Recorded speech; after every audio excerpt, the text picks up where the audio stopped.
Shanner is the CEO of Illuminos, and he has spent the last 3 decades doing research all over the world with technology companies and more. I love talking with him about where we've traveled, and we do share book recommendations and also just interesting cultural and anthropological little ditties. So that's super fun. You're going to hear in our conversation that we know each other well. And that's really the goal of this podcast, is to bring senior leaders on who really have expertise to share, but are absolutely willing to leave behind their egos and have these great conversations with me. But he has spent so many years interviewing CIOs, senior IT leaders, about their organization's technology investments across all kinds of transitions. I mean, he's seen PCs, client servers, internet, data centers, all kinds of conversation. This might be the place where I mentioned to Jay that I once owned a beeper. So there's that. But of course, now he talks to people a lot about virtualization, about the cloud, and of course, digital transformation. And we're going to drop it right in the very beginning, AI. So Jay, welcome to the show. Hi, Priscilla. Thank you very much. I had that tool belt as well. I had the beeper, I had the pager, two-way pager, and I had my phone. So they used to make a lot of fun of me, but that's what we used to do, right? You are one of the best kinds of nerds that I like. So take that as the best compliment. And happy to be it. Okay, well, let's talk about that evolution. Let's start there. Sure. I think that's really grounding, because you've witnessed almost every major technology transition over the past 3 decades. And I'd like to hear from you how you perceive those fundamental shifts. How have technology buyers specifically changed the way they make decisions with this evolution? And then kind of second part, I'd love to know that thought, because what I'm getting at is, what inspired you at Illuminos to really launch Radius Tech? So that it's harder, but I think it really is first the context and your perspective, and then into what's going on today. Yeah, it's a long journey, and it's a great journey. So I'll do my best to compartmentalize as much as I can.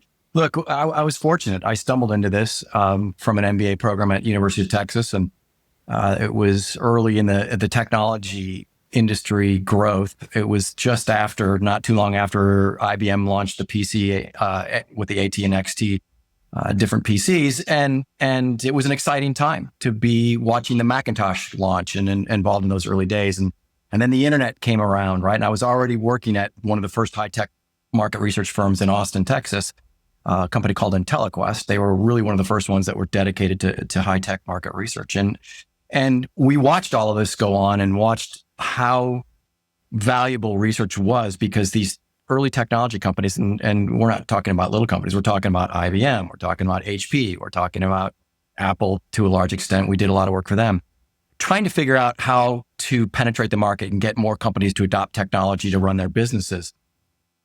And then you go from the advent of the internet, which obviously changed everything, to the fact that suddenly e-commerce came online, right? I remember shopping on Amazon when they first came out. It was amazing to buy books, but you could buy on Amazon. I'm going to confess here. The first year that was possible, I remember doing that on dial-up, and I went stupidly, because we don't know enough about tech at the beginning, and did my entire, family shopping. And of course, it's like the, line by line page loading, only to get to the very last one or second to last one, and everything completely fails. So I remember those early days of how hard it was to shop online, but gosh darn it, we tried, Jay. Well, and a lot of that is what goes into the research that we do, is understanding the challenges that consumers and businesses face when dealing with this technology. But it's been an amazing journey, right? And we started Momentum Research Group inside of a premier high-tech PR firm in 1998.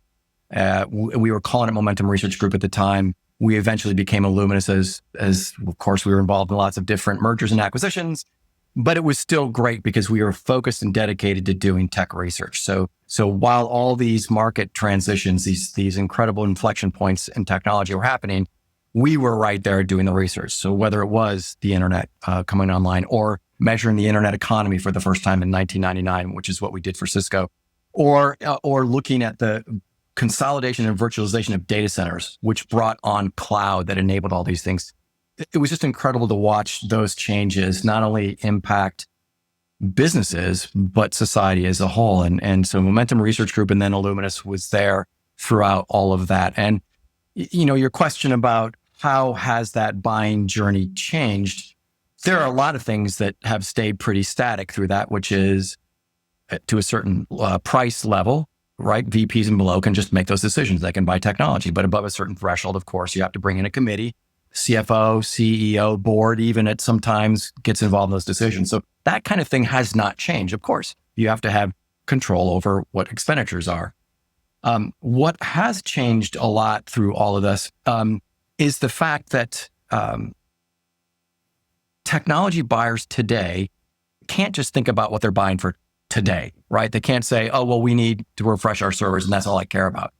Because technology changes so fast that you as a buyer, you have to think about today and the future. You have to think 3 to 5 years out, because ultimately a lot of the brands that we do work with, they're out there messaging in the market saying, oh, work with us because we prevent vendor lock-in. We make it easier for you to seamlessly change and do all these things. So that's never really the experience from every CIO or VP of IT that I've ever talked to, right? It is always a challenge to do those things.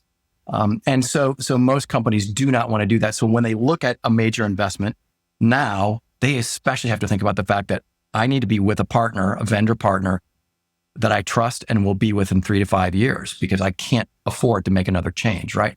So I think that's, as technology has evolved, become more complex, been more integrated into our businesses, and the fact that we're seeing this such rapid evolution of technology, those decisions are a lot harder to make, and you need to have better understanding of what that CIO, that CSO who's worried about security has to think about in terms of who they decide to partner with, what technology they make that final investment in. So it's a big change. It's not like they didn't think about it before, but it was a lot different, right? Because technology wasn't moving that quickly. It's moving, as we see with AI, faster than we could ever imagine. Right. We did have this real explosion moment of these kind of simple, not apps, but they were all the SaaS companies. So everybody was kind of allowed to buy this and buy this and buy that. And I agree with you is that we have this change. People in these pretty high roles were given the agency to buy what they wanted. I have seen the buyer groups getting larger, right? In the B2B world. But I want to underscore the important thing I think I heard you say, which is that this is a complicated purchase because of two main things. Technology itself is complicated. Technology stacks. And so what you're buying at one point really starts putting you down a path, as to your point, as much as they tell you it doesn't, it does. And so these ramifications, even from when someone in a IT role departs from a company, they've left behind a legacy of kind of a direction that companies have to go to in IT. And, companies have wisened up to this, and so have figured out that they really need to think this out. And so to that point, where you're talking about that challenge, people who are selling this technology need to be able to figure out what is going on in those minds. Like, what, are they looking for just that short term, or are they really being mindful and thinking about that long-term growth? Tell me a little bit, that last piece I wanted to hear is from that perspective, all those experiences you had, then why Radius Tech? Because this is something new, and this is what I wanted to talk with you about, because I think you have a unique perspective on why this needs to stay focused on technology. As a small research firm, you're always trying to figure out what your advantage is and how you can create opportunity. And throughout the time period from when we started this little group inside of Cunningham to when we bought it back in 2016 and operated it on our own for about 6 years, we kept looking at the market and saying, boy, we should diversify. Like, we need to be in more than technology. But it was hard because technology was still just growing so fast. And we had to turn away opportunities to do work because we knew the segment, right? We understood technology. We understood the importance of categories. Tech buying is about categories. Yes, at some point, if your brand becomes strongly associated with a category, you don't have to think about category, you just think about brand, right? So networking equals Cisco way back when, right? And you could just say, we need to buy Cisco, right? But that's not the way every category starts. It starts with I need to have a tool that does load balancing for all my workloads across my different clusters of servers that are running all my applications, right? Well, that's the category. And then I start looking and say, who does this well? Oh, well, there's 5 brands here. I look through all that. All the work that we did over the years and understanding these technology transitions and understanding how buying decisions are being made and how brands can differentiate and communicate their value proposition is something that we just kept looking at saying, look, we're really good at this. We understand this better than just about any other insights firm out there. And we're just going to stay focused on that. And we continued through 2024 on our own and decided it was time to become part of a bigger engine. We wanted to be able to do more and offer more to our clients and seek other opportunities. And the easiest way to do that is to build that operations engine either yourself or through merger and acquisition. That's what we did. And Radius is an amazing global insights company. Some of the smartest and coolest people that I've ever worked with. Known them for a long time. It's a small industry, if you will. We kind of all know each other. And so it was a great opportunity for us. We were very excited about it when we joined them last year. When we looked at what we were as Illuminous and said, look, you've done this work, you've done this. Like, is it a house of brands or a branded house? I'm a big believer in a branded house. A house of brands is hard to maintain. It's done with a lot of big companies that are great at doing that. But I think in general, it's a smarter value proposition to say we are one brand, we're one Radius, right?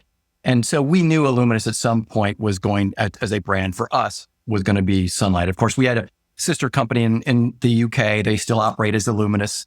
They will continue to operate as Illuminous, but we are going to become Radius. And as we looked at the opportunity, we recognized that, wait, tech is that advantage that Radius can bring to the marketplace. And Radius already had some sub-brand practice groups, Radius Financial and Radius Auto, and it made total sense to put together Radius Tech, which brings together Illuminous, the really incredible tech experts at Radius, and another group that was acquired right around a year before us, Strive in the UK. We brought the best in thinking, the thought leaders in technology together to create Radius Tech, and we're super excited about the fact that I think we are no one has what we have to bring to the table. And so we like to call it unrivaled expertise in the technology industry. And I think that's super important, right? Because you can start working with us and you don't have to get us up to speed. We understand your category. What we want to understand is your business problem and apply our expertise in designing and delivering insights to help you solve those challenges. And so that's why Radius Tech just made so much sense to us to do. I can understand what you mean by that time when you bring a vendor on and then you have to bring them to speed with your industry. It's like, what a waste. I don't want to sit and explain to someone what we do. I want to have them start addressing my problems right from the beginning. So I think that makes so much sense. But this is maybe that moment in the podcast where I break that fourth wall and say, dear listener, dear watcher, is this the time when we actually drop the phrase AI? Because I know a lot of people kind of have a deep sigh. We're going to go into this topic because it has transformed what you do. And for you with a tech view, it has even more deeply transformed what you do because it is not only changing how you work, but it is a part of some of the major challenges that your clients are coming to you with. And so you're getting it from all different directions. And so I want to ask specifically first about AI's impact on the research methodology you use with Radius Tech. So specifically, how is AI transforming really the depth and the quality of insights that you can extract from your market research projects? And particularly when it comes to understanding emotional and social drivers that are behind the B2B tech purchases, I think that's an area where a lot of people are missing the point. They're looking at data, they're looking at, quote unquote, the facts, but the facts are that there are a lot of emotional and social drivers. So can you help me blend that use of AI, which is this, absolute accelerant to the fire, with still being true to, but what if these buyers are still human? Just because they're buying majorly large pieces of technology, they're still doing that from an emotional and from a social place. I'm going to answer your question by bringing some thoughts up on your last comment about that human emotional part of it, which is it's always going to be a human emotional part for a buyer making a decision on a technology that's using AI. And we've been very fortunate over the years to be early on testing. At the time, we didn't necessarily call it AI. It was the /AI. It was machine learning, right? And machine learning was amazing, right? It could do incredible things, very algorithmic, could truly you could digest a lot of data, come up with some conclusions, some insights, et cetera. But it's not like the AI that we know today, but we still always call it ML/AI, right? And when we were talking about that, for example, with networking decision makers and saying, hey, this company has this solution and they ingest so much networking data and telemetry that can help configure networks for you, and it can give you all this information. And what would you imagine that could do for you? And they would say, well, that's wonderful. If it can come up with all that data, make some recommendations, I'd love to take a look at it and make those decisions. And then you, of course, do the next step, which is to say, well, what if it made the decision for you and configured the networks automatically? And that's where the human piece stopped and said, yeah, no, nobody makes any changes to my network without me looking at it and approving it and having one of my lieutenants look at it and approve it, right? And that's because it doesn't matter whether it's AI or whether it's a human delivering something. You're always going to look at it and say, that's interesting. What do you think of this? And they're going to go to the person they trust the most to do that second evaluation. So I think human is always part of the equation. Now, pulling this back around to what we're doing at Radius is that one of the big reasons we joined Radius, of course, as well, was the fact that we were already doing AI, using AI to automate the coding of open-ended questions and verbatims, to do analysis on because text analysis has been around for a very long time now, as we all know. Hasn't been great, but it's obviously infinitely better because of the AI element. And so as a small business, it's hard to take care of clients and do development at the same time. And so becoming part of Radius gave us access to all the great things that they were already doing from AI and AI development perspective. The one that we're the most excited about is what we call Radius IQ, and that is the assisted open end. And the idea is that as a respondent enters a verbatim response to that open end question, whether it's a other specify or an actual open end, we have the AI assistant there who can look at that response and then probe, right?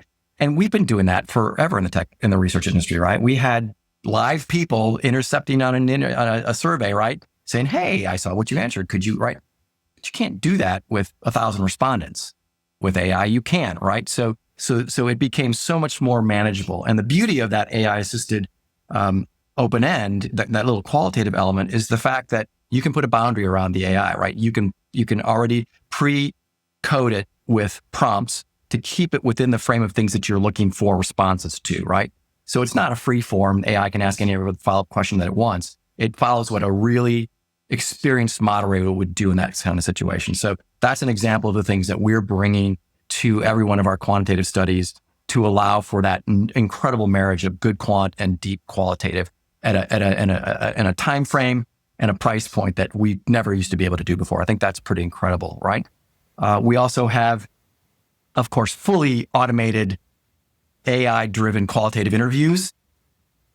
If the client wants to do that, I think we're talking about a generation today that's perfectly comfortable talking to AI agents. And even though maybe you and I might not want to, because that's not, our generational thing, I think it is different. We have to accept the fact that there are people that are happy to just go through that process. And so that's another area that we bring to the table. And then, of course, we're doing a lot in terms of what we call netnography, going out and actually using data that we find on the internet and communities, on websites, combined with other data that we have and reports to put together an AI-driven solution that gives us a whole analysis of the key themes that we're seeing and data points that we should be aware of and tracking and paying attention to in terms of decisions that we're making. So the netnography is this incredible tool. And then, of course, we're all doing the data lakes where we're putting together these big repositories of data that we're letting AI go through and find and search and come up with responses to the questions that we're asking. So it's opening up incredible amounts of data to us, data that's just been sitting there unused, now coming together with fresh data to give us new perspectives and insights into what our customers are doing. Okay.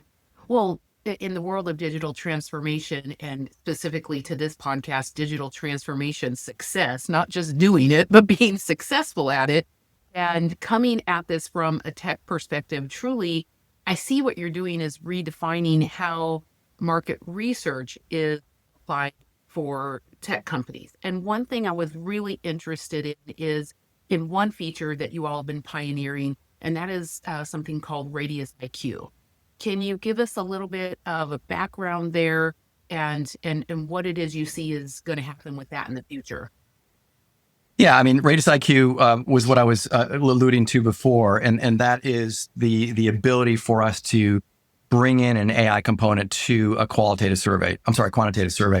And so imagine you're doing a brand tracking study, right? And questions are just traditional closed-end questions, rate these brands, how do they compare, et cetera, right? Well, one of the things that we always want to do as a researcher is get to the why. And too often we look at quantitative data and we're like, why are they saying this? Why is it trending this way? And now, I mean, and you can still have the open-ended question to ask that, like, why did you say that? But it always invariably leads to the next question. Okay, well, I see why you said that, but then what's driving that? What emotions are you feeling as a result of that? So Radius IQ gives us the ability to not only push a little bit on the question that was answered in the open text that we have, but to ladder, for example. Why did you say that? How did you feel knowing that you made that decision?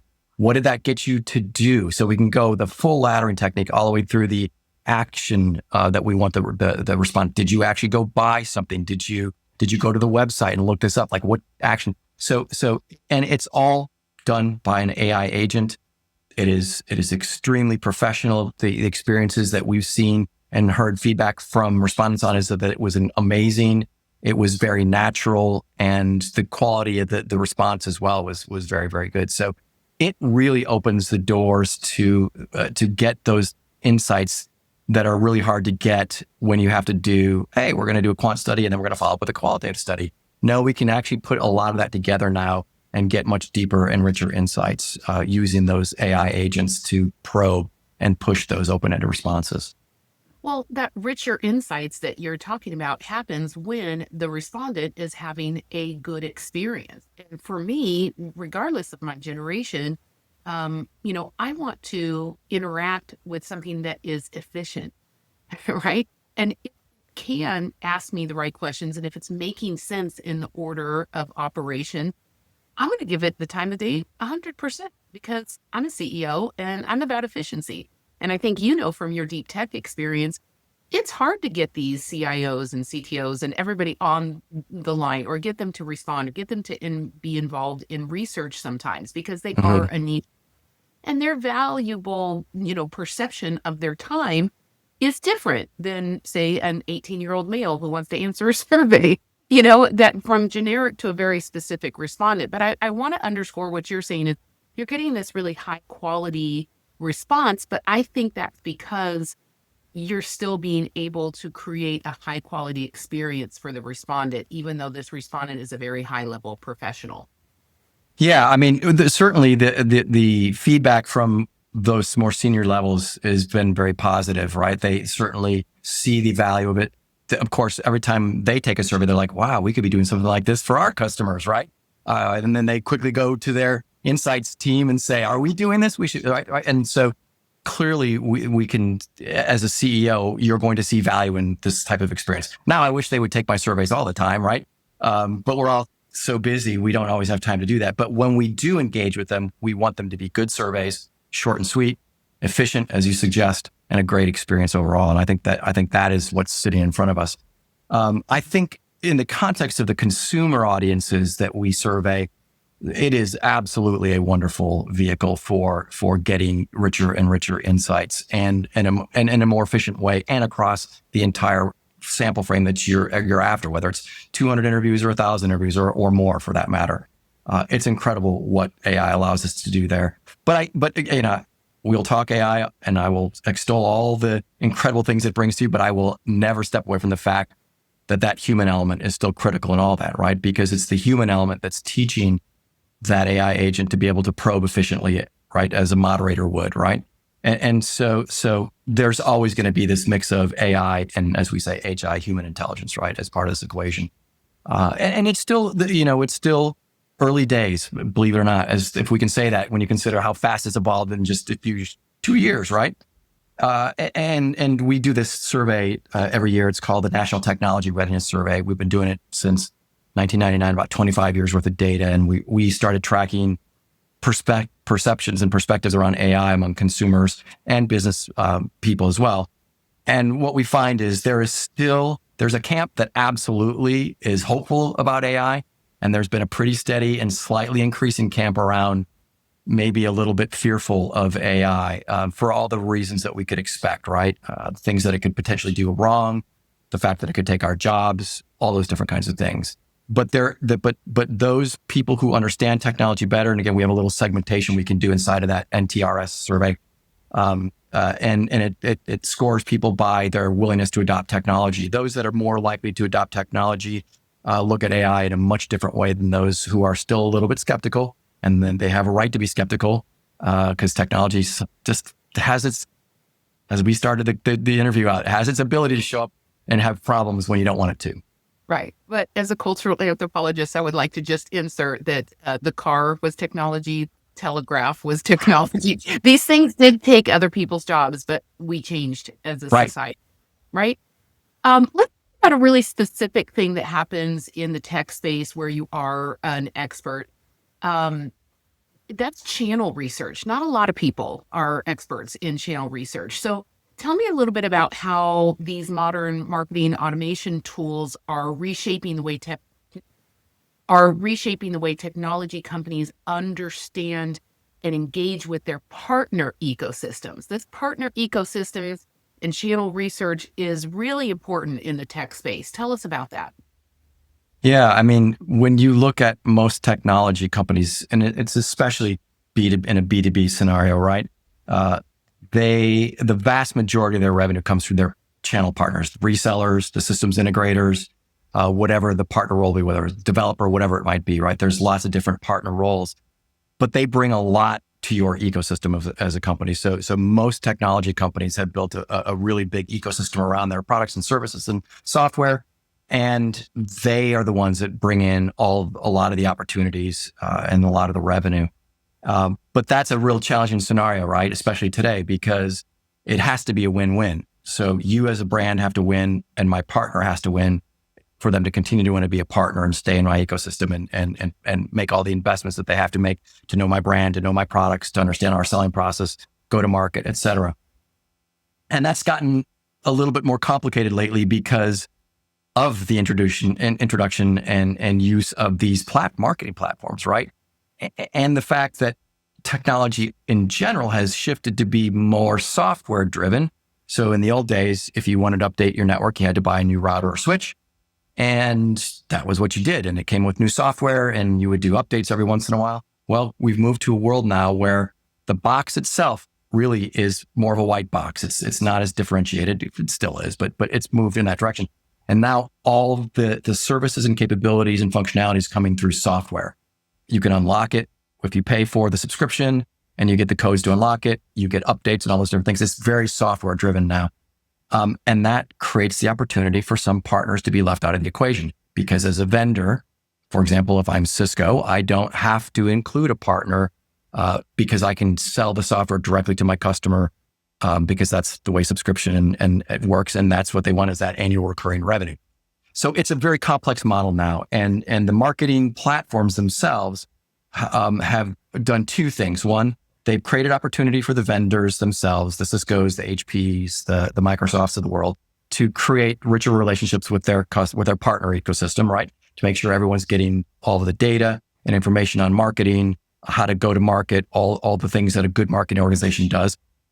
And it's creating opportunities for the partners to identify new customers to sell to, because that's that equation, right? Which is the customers are not looking to the partner necessarily. They're looking to the vendor for a product or a service. Well, typically then you end up back at the partner to get that deal to happen, right? And so that's what the partners are hoping for, is they want those vendors to help them create new sales opportunities. And so once again, that marketing platform is key to identifying warm leads versus cold leads, and then understanding how to take that sales opportunity to the close, right, and getting that deal to be done. And so those platforms are changing everything, whether it's consumer buy or a B2B buy. Those platforms are incredible. And as we all know, it's all about account-based marketing these days. It's about knowing who your account and your customer is, knowing what they need and how to sell to them and their preferences. And that's what these platforms bring to all of us, is that again, those insights, that data to make the right decisions on how we close the deal and make a win-win out of the whole arrangement. Well, I do love a good win-win, and I love a win-win-win-win-win. So I love bringing partners together. It is a really important ecosystem. I'm going to end the podcast more with some forward thinking. So I'm giving you a little prep time to think about like what's coming for, in the future. But before I ask that, I want to kind of get your opinion on kind of what's happening right now. So you helped a lot of major tech brands through pretty significant transformational shifts. What have you seen over and over are some of the biggest blind spots that companies have when they try and position new technologies like AI to these skeptical enterprise buyers? I've spent 25 years flying around the world testing messaging and testing ad copy and digging into value propositions and everything related to some of these companies. And the thing that stuck in my mind after reflecting on all this is the idea that I would put a message out there, and sometimes my back is to the glass, and the clients can see all the faces, and depending upon where I'm in the world, it might be that way. Invariably, still, when you put the messaging out there, somebody will look at me and do the eye roll, like, "Oh, geez, like I've heard this message before." And it's not that they don't value marketing, because they all understand how important marketing is for their own companies.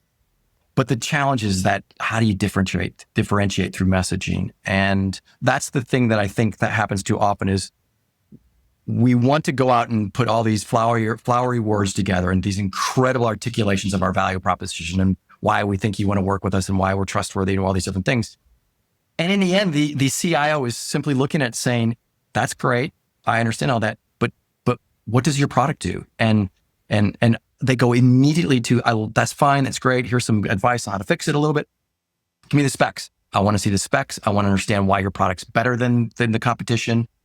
And so I think we sometimes miss the forest for the trees, right? We need to really focus on the tree and say, "Here's what this tree is. Here's why it's different than that tree. Here's why this tree is better for you. Here's what more it gives to you." And they really are just desperate for less obfuscation with these incredible marketing messages and more just direct, "Tell me how your product's better and I will help you win. But if you can't give me that information, I can't make that decision. You're no different." And I think that to me is that blind spot, is that we can't get caught up. You still have to message that high. I'm not saying you shouldn't do that, but you've got to mirror it with that bottom up messaging to say the guys and women, the men and women who are really making those decisions, they care more about what your product, your service, your software does for me than the flowery message that you have. Okay, horror of all horror. Let's say you can't differentiate your product. Because this is happening. You mentioned that we are moving at a very breakneck speed, and people are creating something, even come to me and say, "Oh, we're the only ones doing this." I'm like, quick search. No, you're not. So sometimes you can't differentiate. What do you have to say when that's the case about the product? The importance of those messages and the differentiation is understandable, right? Because not everybody has a marketing budget like a Microsoft or an Intel, some of the big companies, right? And so the best you can do is make sure you have the right messages in the market at the time. So there's absolutely everything right about doing that. But it's just that advice to say, make sure you go up and down, right? Because you have to be clear. But I think if you peel that back and say, what should we be doing as a company? What we hear time and time again from everybody up that IT chain, right? Is, look, I want to understand how you're going to support me as a business. I'll buy your product, but where are you going to support me and how are you going to support me? Support is so incredible, right? It's about that customer service, and that customer service excellence makes a huge difference. It's the reasons why I will pay more to buy your product than another product. The overall relationship. It can't just be you show up when it's time to renew. You show up when it's time for you to sell me the newest thing. I'll have that conversation as long as you're taking care of all those other things. But if you're not taking care of all those other things, I don't want to talk about anything new until you fix the challenges that I have over here, right? So I think that's critical. If you don't have that customer service focus, if you can't deliver a quality product and make sure that it's being taken care of, fixed if there are bugs or issues, and you're not catering and taking care of that relationship, feeding that relationship, it's going to be harder for you to win. But you still can't walk away from innovation. You still have to innovate, even if it's harder for you to get your innovation news out there. This happens a lot. Wow, yeah, they haven't innovated in a while. Well, did you hear about X? No, I didn't know they were doing that. Well, guess what? IT people don't have time to pay attention to all the innovations that are going out there, and you don't have the budget to necessarily put it out there. It still means you have to continue to innovate, and you have to do everything you can to make sure your community, your ecosystem knows about the innovation and what you're doing. That's the thing I see that doesn't happen enough, is telling the story about how you're innovating and what it means, why it's relevant, and where it's headed. Oh, I am waiting for the day that AI is integrated into some of the tech products that I use, so that when I log on, it says, oh, I can see you were doing this. This is something new. This will do it for you. So please, tech companies, can you get there? Not when I log on, ask me to take a survey, but when I log in, or when I log in, say, oh, here's another product we want to sell, to your point. It's about like really helping me. That overt helpfulness of a brand and to support their product is so huge. Okay, so I'm going to hit you with the hard one here. Let's talk about what Jay is doing looking forward. What does it look like? So you have a unique vantage point, and with the interviewing of CIOs and IT leaders all around the world, you must be hearing about emerging technology adoption patterns. So what are you seeing, and what do you think they should be preparing for?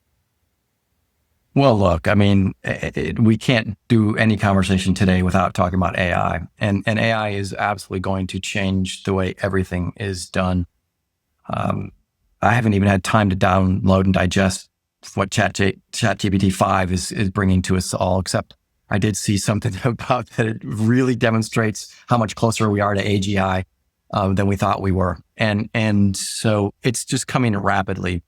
And I think this is where some of the best critique, if you will, about the current moment that we're in is coming out, which is to say, we have no problems teaching it and training it how to get closer to that. We have yet to figure out how to control it. And I think that goes without saying for how you use AI as a business. It's going to be embedded into everything. But do we have the guardrails in place? Do we have the policies and procedures in place at our organizations to make sure that it's being used appropriately, that we're using data appropriately with permission? Because that's the biggest piece is have we gotten permission from all the people who are providing, all your customers who are providing all this data? So I think that it is going to be a game changer, but it's going to have its challenges that we'll probably start to see a lot more, which is access to data, controlling of that data, data privacy. The companies that do this the best, that can demonstrate their policies and procedures, are the ones that are going to have probably the easiest time of this, or at least have the most early success. The incredible thing about AI, though, is it's just such a quick tool to level the playing field, right? It's just a matter of, well, what are we doing wrong with our AI procedure? Feed it into the AI model, and it'll come back and say, well, you didn't do the following 5 things that these 20 other companies are doing, right? And so it's going to be leveled very quickly. And I think that, to me, is incredible, because what it does is it pushes it back around to the human, which is if we're all level from a technology playing field, what's the differentiation? It's back to us. How good are your people? How good is your relationship with your customer? How good are you at thinking through and addressing the needs of your customers? Until we know AI has some ability to emote, emotions do matter, right? Our ability to look across the table and see on our customer's face fear, concern, worry, that's not going to be picked up. Well, I probably could, because with cameras and AI, they might be able to see. Like, again, it's hard to do this sometimes without going, well, I guess it could do that, right? Yeah. But I think that, to me, is managing those customer experiences is critical. And the only way to do that is with people. And that's, for our industry, the insights industry, I think keeps coming back to me. Yes, we're going to use AI to automate things. We're going to use AI to make things more efficient. We're going to use AI to give you faster, quicker insights. But you still need a Jay Shutter or Priscilla McKinney to go out and talk to a customer to really understand their motivations, their fears, what makes them happy, and all those different things. And I really believe that that's where this ends, is that we still need humans to talk to humans. Our insights profession will remain a vital part of this process. It'll be changed, no question. It'll be different. But I think you can't get to where we need to go in the future, no matter what, without the human element. Well, I would agree that while AI is changing really fast and it is getting better, it can read the emotions, it can, do sentiment evaluation, it can maybe even do micro expressions, a lot of things. Still, just remember, as AI is changing and technology is adapting, so are humans, and we have different reactions at different times, and that is Right. a spiral, I hope. And so because of that, that's why, humans do need to be in the loop, and I can completely see that value. Jay, you are the right person to talk to about how AI is being used in market research and specifically for tech companies. I know that was a huge value to our audience. Thank you so much for giving us your time and your expertise. You're very welcome, Priscilla. I could talk about this all day long. So anytime you want to talk, I'm here for you. I'll just call you back later. We'll chat. Awesome. Good to see you. Thanks, Priscilla. Bye-bye.